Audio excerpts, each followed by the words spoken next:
नमस्कार विद्यार्थी मित्रांनो, व्यंकटेश एज्युकेशन अँड संस्कृती या आपल्या चॅनलवर सर्वांचे सहर्ष स्वागत आहे। आजच्या व्हिडिओमध्ये आपण मंथन प्रज्ञाशोध परीक्षा इयत्ता 4थी सराव प्रश्नपत्रिका क्रमांक 1 मधील गणित या विषयातील आपण जे महत्त्वाचे प्रश्न आहेत किंवा मुलांना सोडवायला थोडे कन्फ्युजिंग आहेत ते प्रश्न आपण आजच्या व्हिडिओमध्ये सोडवून घेणार आहोत। व्हिडिओ सर्वांनी शेवटपर्यंत बघा, कारण यातील प्रत्येक प्रश्न आपल्या परीक्षेच्या दृष्टीने महत्त्वाचा आहे। चला तर मग इथे बघूया पहिला प्रश्न। बघा, पहिला प्रश्न म्हणजे प्रश्नपत्रिकेमध्ये हा 30वा प्रश्न आहे।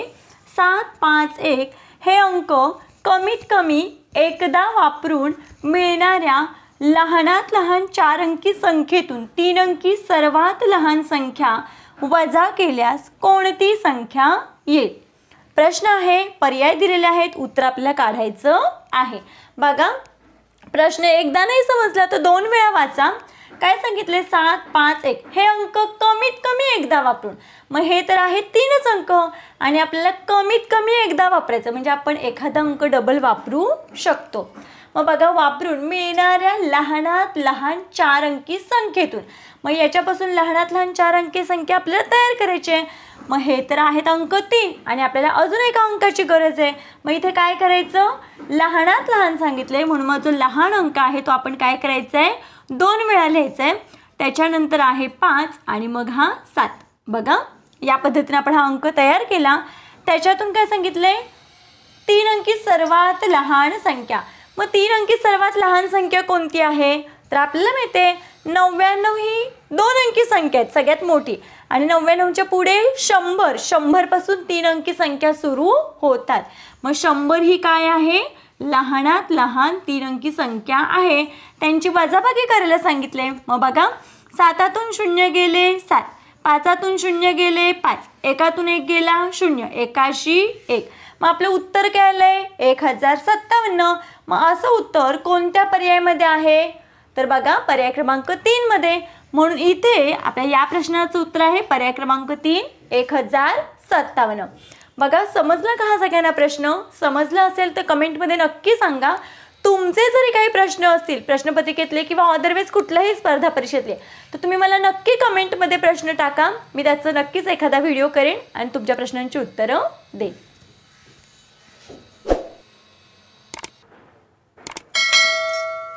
बघा, दुसरा प्रश्न, प्रश्न क्रमांक 31 आहे। सोबतच्या आकृतीत असणाऱ्या मूळ संख्यांची बेरीज किती।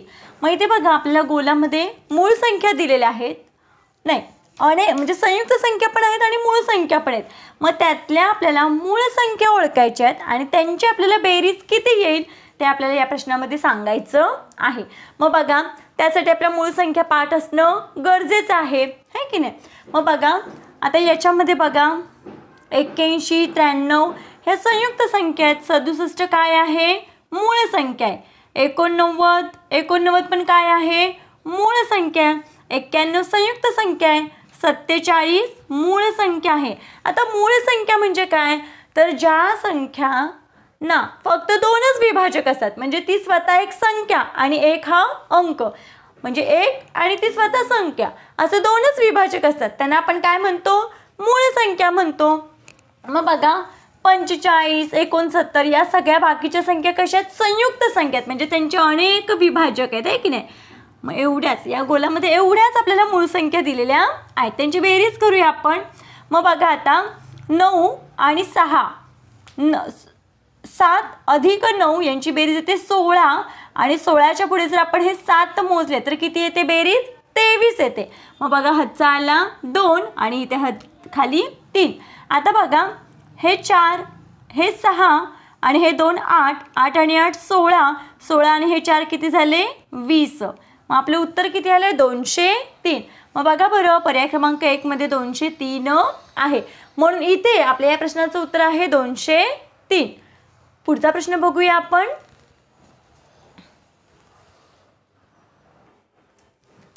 बघा, प्रश्न क्रमांक 38 काय आहे, गुणाकार आहे, बेरीज आहे, वजाबाकी आहे आणि गुणाकार आहे की नाही। म्हणजेच काय, 2 पेक्षा जास्त क्रिया आहेत, मग त्यालाच आपण काय म्हणतो, पदावली म्हणतो। ठीक आहे, मग पदावलीचे काही नियम आहेत। पहिल्यांदा काय, कंस सोडवायचा, पण या गणितामध्ये कंस नाही. मग काय करायचं आहे, गुणाकार भागाकार ही दोन मोठी चिन्ह आहेत, म्हणून मग गुणाकार भागाकार आधी करायचा आणि मग बेरीज वजाबाकी आहे त्या क्रमाने करायचं. हे पदावलीचे नियम आहेत. मग बघा आता इथे दिलंय की आपल्याला गणित 8 गुणिले 9 अधिक 12 वजा 12 गुणिले 7 बरोबर किती, पर्याय दिलेले आहेत. आता बघा इथे गुणाकार आहे, इथे पण गुणाकार आहे. बेरीज वजाबाकीपेक्षा गुणाकार हे चिन्ह मोठे आहे, म्हणून आपण इथे काय करायचं, आधी गुणाकार करून घ्यायचा. मग बघा जी क्रिया करतो त्याला आपण अधोरेखित करायचं आणि त्याचं उत्तर खाली लिहायचं, म्हणजे आपल्याला समजतं की बाबा हां याचं उत्तर झालं आहे आणि आता राहिलेल्या संख्या परत आपण खाली घेतो. बघा 8 9 मग 8 9 72, याचं उत्तर 72. अधिकचे इथे अधिक 12 वजा आता 12 7 12 7 84. आपले कमीत कमी 20 पर्यंत पाढेपाठ पाहिजेत, 30 पर्यंत पाढेपाठ असतील तर अतिउत्तम. आता बघा आहे की नाही, याचं उत्तर मी काढलं. आता इथे काही बेरीज आणि वजाबाकी दोनच क्रिया राहिल्या.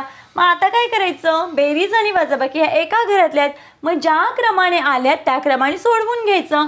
मग बघा पहिल्यांदा बेरीज आहे म्हणून आपण इथे बेरीज करायचं. मग बघा 2 आणि हे 2 किती झाले, 4 झाले. हा 7 आणि हा 1 किती झाले, 8 झाले. आलं काय उत्तर ह्याचं 84. राहिले काय वजा 84. मग बघा 84 मधून जर आपण 84 घालवले तर इथे उत्तर किती येतं, 0 येतं. मग बघा बरं पर्यायामध्ये पर्याय क्रमांक 4 मध्ये 0 हे उत्तर आहे, म्हणून इथे आपल्या या प्रश्नाचं उत्तर आहे पर्याय क्रमांक 4 0. बघा पदावली सोडताना आपल्याला याच पद्धतीनं सोडवायचं आहे, म्हणजे आपली कुठेही गडबड होत नाही. आशा करते आपल्या सर्वांना हा प्रश्न समजला असेल. प्रश्न समजला असेल तर मला नक्की कमेंटमध्ये हो समजला असं सांगा. पुढचा प्रश्न बघूया आपण. पुढचा प्रश्न बघा, प्रश्न क्रमांक 40 आहे. प्रत्येक पिशवीमध्ये 750 ग्रॅम तांदूळ याप्रमाणे 15 पिशव्यात एकूण किती तांदूळ बांधता येतील. बघा प्रश्न तोच आहे, संख्या त्याच आहेत. आता बघा एका पिशवी, प्रत्येक पिशवीमध्ये म्हणजे काय, एका पिशवीत. बऱ्याच वेळा बघा मुलांना बेरीज येते, वजाबाकी पण येते, गुणाकार पण येतो आणि भागाकार पण येतो. पण ज्यावेळेस सहज नुसतं संख्या दिल्या असतील आणि चिन्ह दिलं असेल तर येतं, पण जर शाब्दिक गणित विचारली तर कळतच नाही मुलांना. म्हणजे बऱ्याच वेळा मुलांचा गोंधळ होतो की बेरीज करायची आहे, वजाबाकी करायची आहे, गुणाकार का भागाकार, है की नाही. मग असं कन्फ्युजिंग करायचं नाही आहे. मग तो प्रश्न काळजीपूर्वक वाचून घ्यायचा आणि काय करायचं, या पद्धतीने लिहायचं, म्हणजे आपल्याला कळतं गुणाकार का भागाकार. बघा एका पिशवीमध्ये, प्रत्येक पिशवीमध्ये 750 ग्रॅम, म्हणजे प्रत्येक म्हणजे एका पिशवीत 750 ग्रॅम. या पद्धतीनं याप्रमाणे 15 पिशव्यात. मग बघा इथे पिशव्यांची संख्या किती आहे, 15 पिशव्यांमध्ये विचारले ना आपल्याला. मग 15 पिशव्यांमध्ये एकूण किती ग्रॅम तांदूळ किंवा किती किलोग्रॅम तांदूळ बसतील असं विचारले. मग आता बघा दिलेल्या माहितीनुसार हा कमीचा गट आहे आणि हा जास्तचा गट आहे, है की नाही. म्हणजे कमी दिले आणि आपल्याला जास्त विचारले. मग बघा एकावरून आपल्याला जास्तचं काढायचं असतं, त्यावेळेस आपल्याला यांचा आणि यांचा काय करायचं असतो, या दोघांचा गुणाकार करायचा असतो. मग बघा बरं 750 गुणिले हे किती आहेत 15. मग इथे लिहून घेऊया 15. यांचा गुणाकार करूया आपण. 15 0 0. 15 5 बघा मी डायरेक्ट 2 अंकांनी गुणलंय. 15 0 0. 15 5 75. हातचं आले 7 आणि इथे हे 5. 15 5 75. 15 7 90. 15 7 105. मग 105 आणि हे हातचा 7 112. मग इथे लिहून घ्या डायरेक्ट 112. मग आपले उत्तर काय आले बघा 11,250. आता मला सांगा हे ग्रॅममध्ये, हे पण काय येणार आहे ग्रॅममध्येच येणार आहे, की नाही. हे सुद्धा काय आहे ग्रॅममध्येच येणार आहे. मग बघा 11,250 ग्रॅम.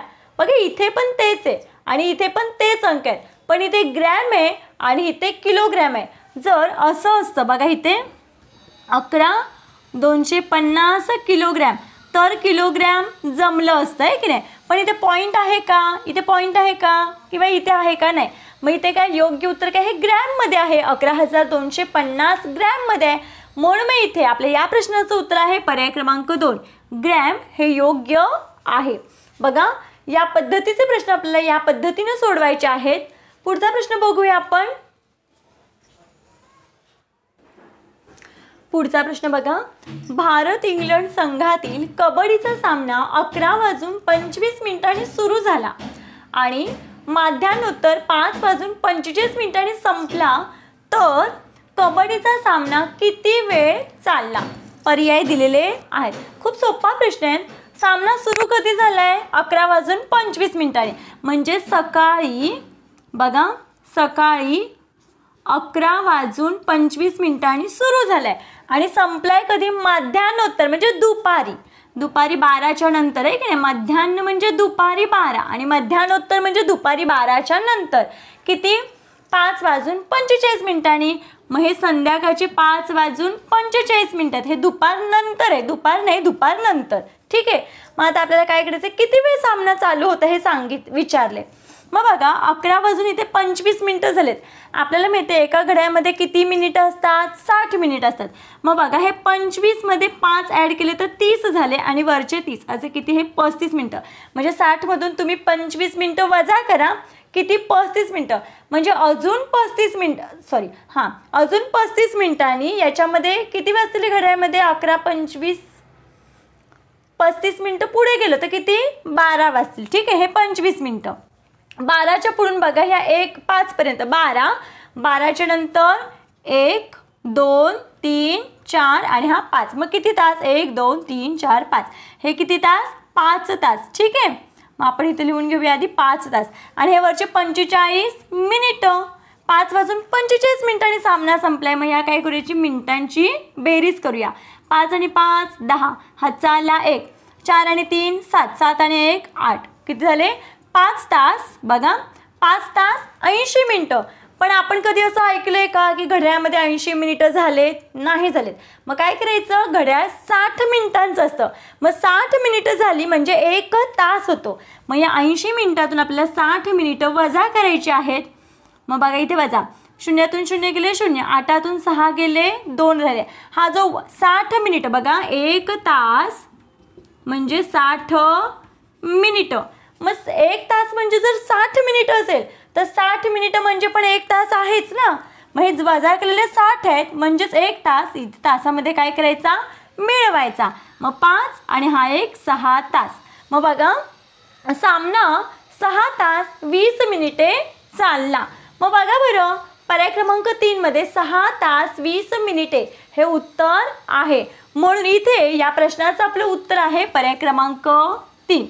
बघा या पद्धतीने आपण आजच्या व्हिडिओमध्ये सराव प्रश्नपत्रिका क्रमांक 1 गणित या विषयातील महत्त्वाचे प्रश्न आजच्या व्हिडिओमध्ये सोडवून घेतलेले आहेत। आशा करते आपल्या सर्वांना व्हिडिओ आवडला असेल। व्हिडिओ आवडल्यास व्हिडिओला लाईक करा, आपल्या जास्तीत जास्त मित्रमैत्रिणींना शेअर करा। चॅनलवर नवीन असाल तर चॅनलला सबस्क्राईब करा। आजचा व्हिडिओ कसा वाटला ते कमेंटमध्ये मला नक्की सांगा। तुमचे काही प्रश्न असतील तर नक्कीच मला कमेंट बॉक्समध्ये कमेंट करा। भेटूया पुढच्या व्हिडिओमध्ये। तोपर्यंत नमस्कार। थँक्यू।